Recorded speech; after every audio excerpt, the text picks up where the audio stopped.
Mr. President, Mr. Secretary General, distinguished heads of state and government, I wish to express my gratitude to the Secretary General, Mr. Antonio Guterres, and the President of the General Assembly, Mr. Volkan Bozkır, for their efforts in the organization of the special session of the General Assembly in response to the COVID-19 pandemic.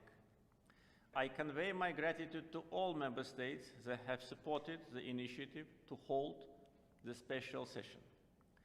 Today, there is a great need for joint efforts of international community to counter COVID-19 pandemic, which is the biggest threat to the world. Azerbaijan, as a chair of the non-aligned movement, demonstrating responsibility at the national and international levels, initiated holding of the summit of the contact group of the non-aligned movement in response to coronavirus on May 4, 2020. During the summit, I suggested the convening of the special session of UN General Assembly in response to coronavirus at the level of the heads of state and government. All 120 non-aligned movement members supported this proposal.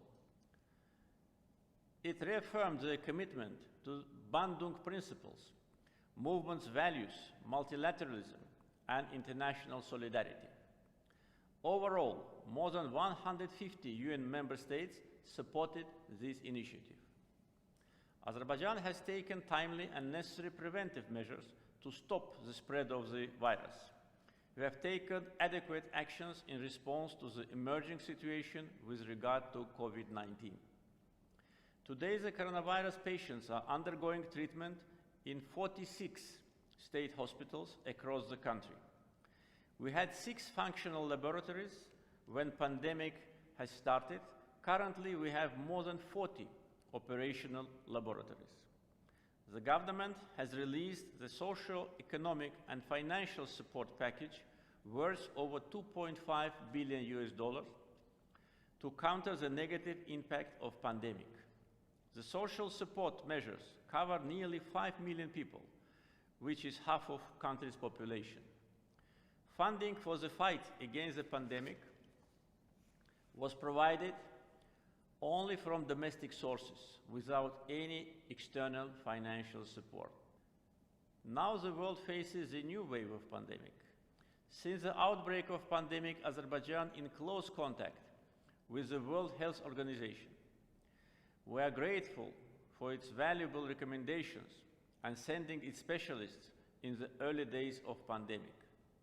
The World Health Organization named Azerbaijan an example in the fight against the pandemic. We have made 2 voluntary contributions to the World Health Organization in the amount of $10 million. In the meantime, to date, Azerbaijan has provided humanitarian and financial assistance to more than 30 countries. Mr. President, Azerbaijan supported the initiative of the Secretary General on a global ceasefire during the pandemic. However, this call remained unheard by Armenia, that kept under occupation Azerbaijani territories for almost 30 years and ignored 4 UN Security Council resolutions which demanded the withdrawal from all our occupied territories. During the last 2 years, Armenia deliberately destroyed the negotiation process. Prime Minister of Armenia made a number of provocative statements, like Karabakh is Armenia, which put an end to negotiations. The Minister of Defense of Armenia called for new war for new territories. In July 2020, Armenia perpetrated military provocation along the state border to create a new source of tension in the region, to occupy new territories and damage Azerbaijan's strategic energy infrastructure projects. Later in August, Armenian sabotage group attempted to penetrate through the line of contact. In my statement during the general debate of the General Assembly on 24th of September, I warned that Armenia is preparing for a new war. On September 27th, Armenia launched large-scale military aggression against Azerbaijan. During 44 days, armed forces of Armenia heavily shelled Tartar and other cities of Azerbaijan situated along the front line.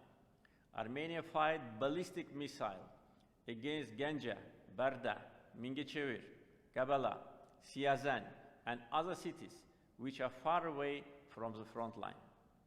They used heavy artillery, ballistic missiles, white phosphorus, cluster munitions to cause mass casualties and forced displacement among Azerbaijani civilians.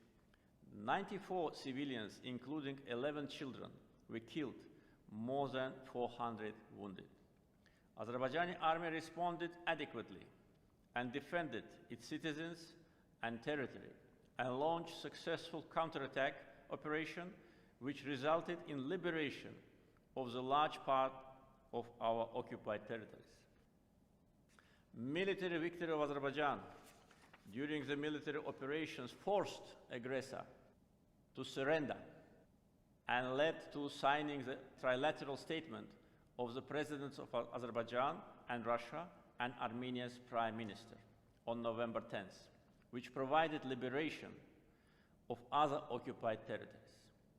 Since that time, the regime of ceasefire is holding for almost a month.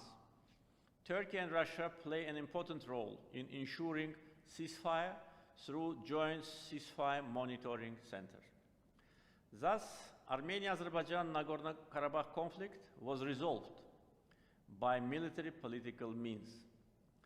In the absence of compliance with the international law, it was inevitable to ensure the implementation of Security Council resolutions by force, as a result of which the aggressor state was enforced to peace. It was not the only destructive attitude of Armenia. Armenia was the only country to oppose the initiative of holding the special session of the General Assembly on COVID-19 pandemic. Until the last moment, Armenia, by all means, tried to undermine the preparatory process to hold the special session.